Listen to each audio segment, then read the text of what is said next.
그 죄를 심판하여 주시고 하나님의 의로우신 대로 그대로 행해 주십시오라고 하는 게 성전의 기능이었단 말이에요. 예. 그러니까 결국은 성전에 하나님의 은혜가 임할 뿐만이 아니라 하나님의 축복이 임하는 장소일 뿐만이 아니라 하나님의 심판까지도 임하게 하는 장소였다는 것이죠. 이것이 성전의 기능이에요.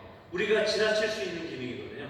오로지 하나님께서 우리가 예배만 드리면 만사형통 이게 아니란 말이에요. 우리의 삶의 행위가 성전 자체가 우리의 삶의 행위가 하나님 앞에 옳지 않은데도 성전 자체로 의미를 갖는 건 의미가 없다는 것처럼 이 성전 안에서 드려지는 모든 기도나 우리의 어떤 맹세나 다짐이나 우리가 드려지는 이 예배조차도 하나님의 심판의 어떤 대상이 되는 그 죄를 갖고 있거나 우리의 삶의 현장에서 내가 하나님 앞에 올바르지 못한 삶의 태도를 갖고 있으면서 예배만 드린다. 이것은 하나님께서 들으시지 않는다. 이런 것들을 표현하고 있는 것이고요. 자, 그리고 이제 이들이 포로로 잡혀갔을 때, 그들이 범죄하고 포로로 잡혀갔을 때도 이 성전을 향해서 하나님께 기도하면 그 죄를 떠나고 또한 다시 죄를 하나님께 고하면 그 죄를 사하시고 마땅히 또한 행할 수 있는 선한 길로 인도해 주신다고 이렇게 표현하고 있어요. 하나님께서 우리의 길을 선하게 인도해 주시는데 그 길을 안내해 주신대요. 언제? 성전 안에서 성전을 향해서 드리는 그 기도 가운데. 그래서 성전의 이런 기능들을 우리가 볼 수 있는데 어쨌든 핵심적인 것은 하나님께서는 포로로 잡혀가 있는 상태에서도 그 죄악 중에서 온 마음과 온 뜻으로 주께 돌아오게 되면은 하나님께서 계신 곳 하늘에서 그들의 그 간구하는 소리, 전심으로 자기 마음을 돌려서 하나님께로 오는 그 소리를 들으시고 그 기도 소리를 들으시고 하나님께서 그들의 일을 돌아봐 주신다는 거예요. 그들의 모든 일들을 하나님께서 살펴주시겠다. 이런 말들이 오늘 이야기에 아까 그 열왕기상 8장에 나와 있는 이 성전 기능의 핵심적인 것들입니다. 그래서 이스라엘의 간구함을 보시고 주께 부르짖는 대로 성전을 향해서 부르짖을 때 하나님께서 임하신다. 이것이 이제 성전의 기능인데 아까 말씀대로 성전에는 하나님의 이름이 있고 성전에는 하나님의 임재가 있고 성전에 자기의 임재와 하나님의 샬롬과 이런 것들을 하나님께서 하나님의 은혜와 시은자라는 게 은혜가 임하는 자리이기 때문에 하나님의 은혜와 이런 것들을 그곳에서 우리 이 하나님의 백성들이 맛보기를 원하셨던 거거든요. 그런 것처럼 하나님의 임재가 있었던 그곳에 하나님께서 그들의 기도를 들으시고 그들의 삶을 형통케 하여 주시고 그 다음에 그들의 일을 돌아보시겠다라고 하는 이런 약속들이 그 성전을 통해서 우리 그 축복된 삶이 우리에게 흘러 들어온다라는 것들이 이런 성전의 기능이란 말이에요. 그래서 오늘 중점적으로 마지막으로 볼 것은 이런 성전의 그런 예수님께서 지금 말씀하셨던 성전의 이 거룩함의 상징성은 어떤 것이 있는지 그것만 몇 가지 딱 나눠보고 마치도록 하겠습니다. 그러면 결국은 교회 건물만을 유일한 하나님의 집이라고 할 수 없다는 것은 우리가 이제 다 인정하는 것입니다. 예수님께서도 그걸 의미하시는 건 아니시고 성전보다 더 크신 예수님을 얘기하셨기 때문에 하나님이 계시는 곳, 하나님이 임재하시는 곳은 어디나 거룩하다 이렇게 이야기할 수 있습니다. 그래서 하나님의 영이 임하는 우리의 몸을 성전이라고 부르는 거죠. 거룩한 전이에요. 우리가 거룩합니다. 그리고 그래서 현지의 사람들이 이야기하는 그 성소는 예배드리는 처소를 성전에 국한하지 않고 온 세상을 가리키기도 해요. 우리 성도들이 가는 그 모든 곳이 바로 성전이고 성소이고 예배드리는 처소가 될 수 있다는 것이죠. 그런 의미에서는 하나의 건물로 제한한다는 것은 의미가 없는 것이죠. 그러나 지정된 장소나 시간의 의미를 잃어버려서도 안 된다는 거예요. 왜 그런 거 아니? 그 성전이 가지는 그 거룩한 상징성 때문에 그런 것인데 우리가 살아가는 이 세상이 어디를 가든지 다 혼잡한 세상이 되고 복잡한 그 세상 풍조를 따라서 쫓겨가는 삶을 살게 돼 있어요. 그래서 하나님을 대면하는 그분 앞에서만 우리가 예배한다는 것은 시간적, 장소적으로 구분이 필요하다는 그 요구를 우리에게 하고 있는 것이거든요.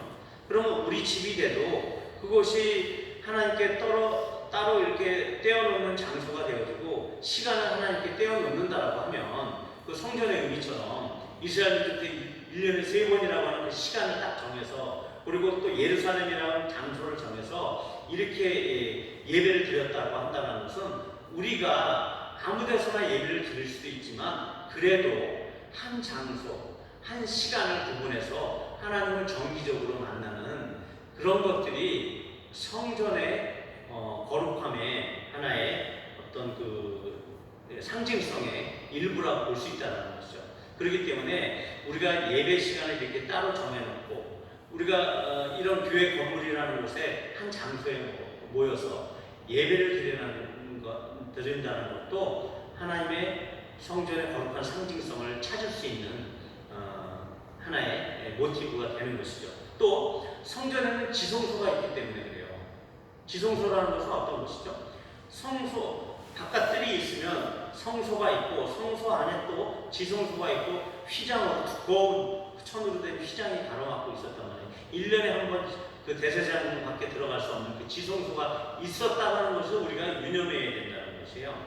그 지성소에는 아까 얘기했듯이 법궤가 있고 그 시은자, 은혜, 하나님의 은혜가 임하는 그 시은자가 있는데 거기 하나님의 영광이 머무는 장소란 말이에요. 근데 교회가 하나님의 영광이 머물도록 기도해야 된다는 것을 시사하고도 있지만 그리고 교회가 인간적인 계획이나 인간적인 행정 이런 것들이 아니라 하나님의 영광 가운데에서 나오는 그 거룩함이나 그 진실함의 어떤 시행처로서 하나님의 어떤 그 거룩함을 시행하는 그 시행처로서 교회가 자리 잡아야 된다는 의미도 있지만 그리고 예전에는 그 지성소의 법궤 안에 십계명의 돌판과 아론의 쌍난 지팡이와 만나 항아리가 있었잖아요. 이런 것까지 얘기하면 시간이 많이 흘러가는데 어쨌든 간단하게 말하면 하나님의 말씀과 하나님의 권위를 나타내는 절대 권위를 나타내는 그 하나님의 절대 권위의 하나님을 나타내는 그 아론의 쌍난 지팡이 그리고 하나님의 절대 보호를 나타내는 그 만나 항아리 이런 것들이 그 지성소 안에 있었단 말이에요. 그 법궤 안에 그런 것처럼 이런 그 지성소의 의미는 우리의 신앙생활과 예배의 모습을 잘 드러내고 있는데 무엇보다도 지성소가 있다라는 것은 하나님의 원래적인 의도는 지성소 안으로 들어오라는 거예요. 지성소가 있어야 될 의미는 이미 그리스도께서 그 휘장을 찢어버리셨잖아요. 위에서 아래로. 그런 것처럼 우리가 이제는 교회 생활하거나 신앙생활하거나 예배 활동을 함에 있어서도 찬양을 하는 데 있어서도 더 깊은 찬양, 더 깊은 예배, 더 깊은 기도, 더 깊은 말씀의 선포가 있어야 된다는 것이에요. 그것을 우리가 추구해야 된다는 거예요. 우리가 지금 현재로서는 더 깊은 예배를 드리지 못하는 수준에 있고 제 자신이 깊은 말씀을 전할 수 없는 수준에 있을지라도 그것을 지향해야 된다는 거예요. 그것이 성전의 거룩성의 상징성이에요. 지성소가 있는 것에 대한 하나의 상징성이란 말이에요. 그렇기 때문에 우리의 예배는 더 하나님께 깊이 들어가야 되고 우리의 찬양과 기도는 더 하나님을 향해서 더 깊이 그 지성소, 그 깜깜한 가운데로 더 들어가야 된다는 의미로서의 이 성전의 상징성이 있는 것이다라고 보여지는 것입니다. 그리고 세 번째로는 성소를 향하여 이스라엘 민족들은 손을 들어서 오늘 솔로몬이 성전을 다 짓고 나서 하나님께 기도할 때 무릎을 꿇고 손을 들고 기도한단 말이에요. 손을 들어서 하나님을 예배하는 방식을 그들이 취했거든요. 손을 들고 부르짖는다는 것의 상징을 우리가 생각을 해야 된다는 거예요. 그래서 결국은 이 의미는 하나님을 의도적으로 그리고 어떻게 보면 형식적으로 이렇게 하나님을 높이는 장소로서의 성전의 상징성이 있다는 것이에요. 이해되시죠? 우리가 하나님을 찾습니다 라는 것을 의도적으로 어떻게 표현할 수 있죠? 물론 내 골방에서 하나님을 기도할 수 있어요. 내 골방에서 하나님을 예배할 수 있어요. 하지만 그것을 의도적이고 또한 형식적으로 드러내는 것은 이렇게 우리에게 주어진 이 교회 예배당에 나와서 같이 손을 들고 형식적인 것일 수 있어요. 근데 이스라엘 민족들이 취했던 형식이지만 우리가 우리 자신의 온 마음과 온 뜻으로 주께 돌아옵니다. 주께 내 모든 것을 드립니다. 이것이 성전의 상징성이란 말이에요. 그런 것처럼 우리가 교회를 통하지 않으면 우리의 헌물을 어떻게 드릴 거예요? 예, 이웃에게 드릴 수 있죠. 하지만 온전한 방법은 교회를 통해서 이웃에게 흘려보내는 것이 하나님의 방법이잖아요. 그리스도의 몸인 이 교회를 통해서 그 교회의 역할들을 못하니까 세상에서 말을 듣지만 우리 역시 그것을 지향하면서 살기 위해서는 그렇게 이 교회를 통해서 우리의 헌신과 우리의 신앙의 중심을 둬야 된다는 것이 바로 교회 이런 이 성전의 상징성이 있다고 보여집니다. 그리고 자신의 죄를 뉘우친 사람이 있다고 쳐봐요. 탕자 같은 사람이. 그 사람이 어디를 찾아갈 거예요? 자기 집으로 찾아갈 거예요? 신앙적으로 자기 엄마를 찾아갈 수도 있겠죠. 자기 친구를 찾아갈 수 있겠지만 그 탕자가 돌아오는 이 몸은 바로 교회라는 것이죠. 그런 의미에서 교회가 성전으로서의 상징성을 갖고 있을 수 있다라는 것을 생각해 볼 수 있다는 것입니다. 교회를 향하는 자들에게 하나님의 귀를 기울이는 장소로서의 상징성이 있어요. 하늘에 계신 하나님이잖아요. 그죠? 근데 내가 하나님께 지금 막 기도해요. 그래도 지금은 들으시잖아요. 우리 자신이 성전이니까. 그럼에도 불구하고 하나님께서 우리 이 예배에 하나님의 영광이 임하는 예배에 하나님의 영광이 임하는 교회라고 한다면 일반적인 교회를 얘기하는 게 아니에요. 성전 자체가 하나님의 영광이 없으면 성전이 아니에요. 에스겔서에 보면 그 에스겔서의 성전에서 하나님의 영광이 떠나니까 그 성전은 아무 의미가 없는 거예요. 그런 것처럼 우리가 예배드리는 이 예배의 자리에서 하나님의 영광이 떠나버리면 우리는 헛된 예배를 드리고 있는 것이랑 마찬가지거든요. 그 반대로 우리가 생각할 때 우리가 이 예배 가운데 드리는 오늘 기도회 가운데 드리는 모든 기도들이 이 예배, 이 기도회가 하나님의 영광이 임하는 장소라고 한다면 하나님의 영광이 충만하게 임하는 장소라고 한다면 우리의 기도를 들으시는 장소는 바로 여기가 되는 거예요. 그래서 성도들이 모여서 기도하는 의미가 있다는 것이죠. 그것이 또한 성전의 상징성으로 볼 수가 있고 마지막으로 성전의 상징성은 하나님의 축복의 통로입니다. 예. 그래서 예배 없이 하나님으로부터 복을 받는 것은 그건 진실한 복은 아니에요. 하나님이 원하시는 복, 하나님의 그 형통의 복은 예배 드리는 자에게 오는 축복, 예배를 절실히 간구하는 자에게 오는 축복이 진짜 형통이고 진짜 복이거든요. 3, 4대뿐만 아니라 자손 무궁대대에 흐르는 그 축복은 지금 당대에는 안 보일 수 있어요. 근데 요셉이 바울이가 지금 희재가 이렇게 기도를 드리고 예배를 드리고 다니엘이 이렇게 예배를 드립니다. 이것이 지금 현재 축복으로는 안 드러날 수 있어요. 근데 제가 정말 천국에서 장을 지지고 말씀드릴 수 있는 것은 뭐냐면 여러분 후대 자손 만대까지 잘 되는 축복이 있어요. 그것이 바로 성전의 축복이에요. 아멘. 일시적으로는 우리가 안 되는 것처럼 보일 수도 있어요. 하지만 이 세상에서 잘 돼요. 네, 보십시오.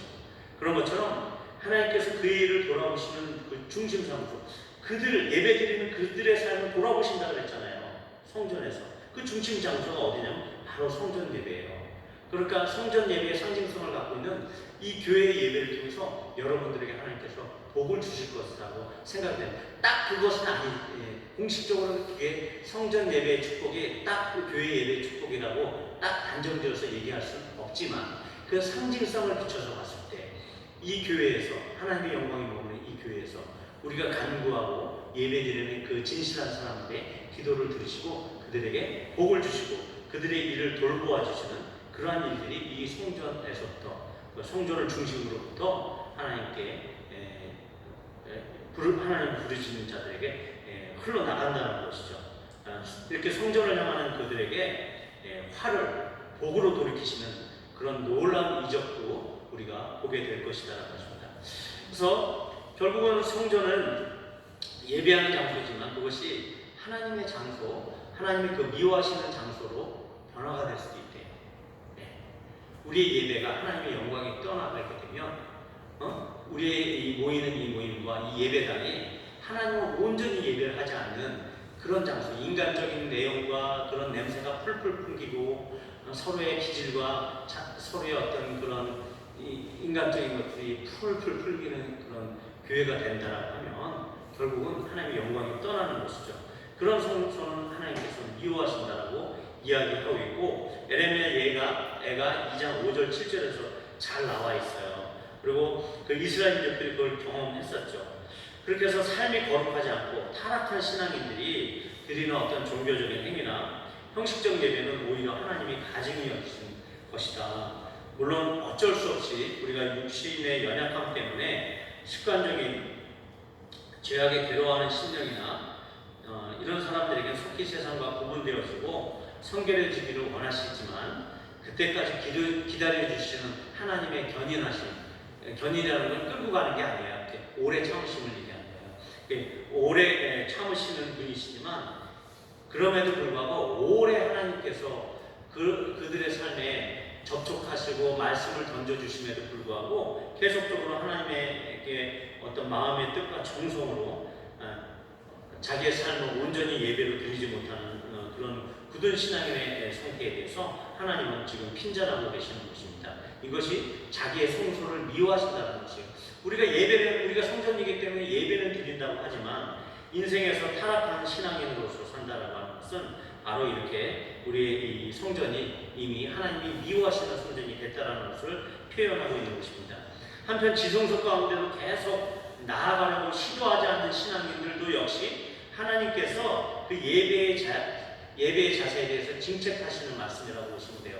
이 에레미야 애가의 말씀이 지금도 하나님의 지성소, 성소를 마련해 두신 이유는 결국은 핵심적인 지성소를 향해서 우리가 들어가야 된다. 그것을 예수님을 통해서 예표하신 것이거든요. 휘장을 찢으신 분. 근데 그럼에도 불구하고 우리가 여전히 성소, 예배드리고 있는 것에서는 만족하고 있고, 그냥 성소 안에 있는 지성소에 대해서는 우리가 인식을 안 하고 그 하나님께 계속적으로 더 나아가려고 하는 시도, 하나님을 전심으로 다라시하고 찾으려고 하는 그런 자세가 없다라고 하면 그것 역시 하나님께서 지성소 넘어서 계시는 하나님께서 나에게 특별한 관계 가운데로 부르시는 것인데, 우리는 그냥 일반적인 관계 가운데 있고 싶어 한다는 것이죠. 그냥 일반적인 신앙인으로서 그냥 나는 머물고 싶은 것이요. 난 예배만 드리면 됐지. 나는 이 정도만 하면 됐지. 묵상만 하면 됐지. 이 정도로 매일 나와서 이렇게 봉사하면 됐지. 이렇게 이 정도 기도하면 됐지. 이렇게 생각하는 것 자체가 하나님께서 싫어하시는 성전이라는 거예요. 하나님께서 밀어버리시는, 하나님이 가증히 여기시는 성전이 될 수 있다는 것이죠. 그래서 일반적인 그러저러한 그런 신도가 아니라 온전한 성도로서 하나님의 부르심에 응답하고 그 부르심이 내게 어떤 의미를 갖고 있는지 그 깊은 의미를 깨닫고 반응하려는 이런 신앙인으로서의 하나님의 온전한 자녀로서의 삶을 촉구하고 있는 것이, 한편으로는 자신들 스스로 하나님의 성소를 또한 등지는 사람들이 있어요. 그것은 뭐냐면 이 세상의 것 때문에 하나님의 성전을 향한 그들의 성전이라는 것은 예배인데 하나님을 예배하는 것에 있어서 소홀히 여기는 그러한 사람들을 이야기하는 것입니다. 그것은 자기의 탐심과 자기가 갖고 있는 그런 세 번씩 올라와서 예배를 드려야 되잖아요. 근데 그렇게 예배를 드리기 싫어하는 그 마음은 어디서 나오냐면 그들이 자기의 재산을 더 불리고 번거로운 거예요. 그 재산에 대한 탐욕 때문에 더 일을 해야지 내가 언제 가서 예배를 드려. 이런 생각은 바로 탐심이거든요. 이런 것들. 그래서 그들의 생업 때문에 시간이 없어서 예배드리지 않고 편의적인 방법을 하나님의 성소를 떠나는 그러한 형태, 이런 것들에 대해서 하나님께서는 이야기하고 있는 것이죠. 그건 바로 탐심이며 우상숭배이기 때문에 그것을 하나님께서는 스스로 하나님의 성소를 등지고 가는 사람들이라고 얘기하는 거예요. 그들이 가끔 몇 년에 한 번씩은 하나님의 성소에 와서 예배를 드리겠죠. 예, 그렇게 자기 자신들을 변론할 수는 있겠지만 하나님께서는 정확하게 말씀하시고 있는 것은 그들이 하나님의 성소를 등지고 돌아선 상황으로 표현한다는 말이죠. 하나님께 전심으로 나가지 않으면 그것은 하나님께 등지고 있는 것이다라고 우리가 단편적이지만 그렇게 표현할 수도 있다라는 것입니다. 그래서 사람이 떡으로만 사는 것이 아니라 절대 떡으로만 산다라고 절대 착각하거나 우리가 어떤 계산을 하거나 머리를 굴려서 복이 임하는 것이 아니라는 것을 우리가 기억해야 된다는 것이죠. 하나님이 우리의 일과 함께 하시면 모든 일이 형통하는 것이잖아요. 이런 것처럼 하나님의 성전의 상징성을 잘 생각하셔서 이렇게 하나님 앞에 올바른 성전 예배가 회복된다라고 하면 이 하나님께서 우리의 일과 함께 하시고 결국 모든 일이 형통하게 될 것입니다. 그래서 그것이 성경에 나와 있는 약속이기 때문에 그래요. 그래서 전심으로 그의 나라와 그의 의를 구하여 하고 하나님 앞에서 하나님의 입에서 나오는 모든 말씀으로 우리가 살아간다는 것을 우리의 삶에서 구체적으로 경험하면서 살아가는 저와 여러분이 되어야 될 줄로 믿습니다. 마지막으로 출애굽기 15장 17절 말씀을 읽고 마치도록 하겠습니다. 주께서 백성을 인도하사 그들을 주의 기업의 산에 심으시리이다. 하나님께서 주님의 기업의 산에다 심으신대요. 그게 어디에? 예루살렘 시온산이죠.